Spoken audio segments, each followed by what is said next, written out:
തിരുവനന്തപുരത്ത് മോഷണക്കേസിൽ തമിഴ്നാട് സ്വദേശിനികൾ പിടിയിൽ. തൂത്തുക്കുടി മധുര സ്വദേശിനികളെയാണ് fort police പിടികൂടിയിരിക്കുന്നത്.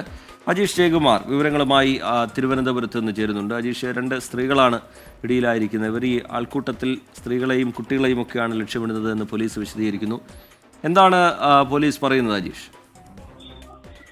റീജിയത്തിൽ തിരക്കിലൊക്കെ ഉള്ള സ്ഥലങ്ങളിൽ സ്ത്രീകളുടെയും കുട്ടികളുടെയും ആഭരണങ്ങളും വിലപിടിപ്പുള്ള സാധനങ്ങളും കവർ ചെയ്യുന്ന തമിഴ് സ്ത്രീകളാണ് പിടിയിലായിട്ടുള്ളത്. ഈ ആറ്റുകാൽ പൊങ്കാല ആ ദിവസവും കിഴക്കേക്കോട്ട നോർത്ത് സ്റ്റാൻഡിൽ ഈ ബന്ധുവിനോടൊപ്പം ബസ്സിലേക്ക് കയറുന്ന സുകുമാരി അമ്മയുടെ 2 പവന്റെ മാല ഈ സ്ത്രീകൾ പൊട്ടിച്ചെടുത്ത് കടന്നുകളയാൻ ശ്രമിച്ചിരുന്നു. തമിഴ്നാട് തൂത്തുക്കുടി സ്വദേശിയായ അനുവും മധുര സ്വദേശിയായ ഈശ്വരി എന്നിവരാണ് ഫോർട്ട് പോലീസിന്റെ പിടിയിലായിട്ടുള്ളത്. കൂടുതൽ അന്വേഷണത്തിൽ ഇവർ തന്നെയാണ് ഈ ആറ്റുകാൽ പൊങ്കാലയുടെ തലേ ദിവസവും ഈ കിള്ളിപ്പാലം സൂര്യ ഹോട്ടലിന് സമീപത്ത് വെച്ച് ശാന്തകുമാരിയുടെ 2.5 പവന്റെ മാല മോഷ്ടിച്ചെടുത്തതെന്നും പോലീസ് കണ്ടെത്തിയിട്ടുണ്ട്. അവിടുത്തെ CCTV ദൃശ്യങ്ങളിൽ നിന്ന് പരിശോധിച്ചപ്പോഴാണ് ഇവർ തന്നെയാണ് മോഷണം നടത്തിയെന്ന് മനസ്സിലായത്. ഈ അറസ്റ്റ് ചെയ്ത പ്രതികളെ കോടതിയിൽ ഹാജരാക്കി റിമാൻഡ് ചെയ്തിട്ടുണ്ട്. അജീഷ് ജയകുമാർ തിരുവനന്തപുരത്ത് നിന്ന് വിവരങ്ങൾ നൽകുകയായിരുന്നു.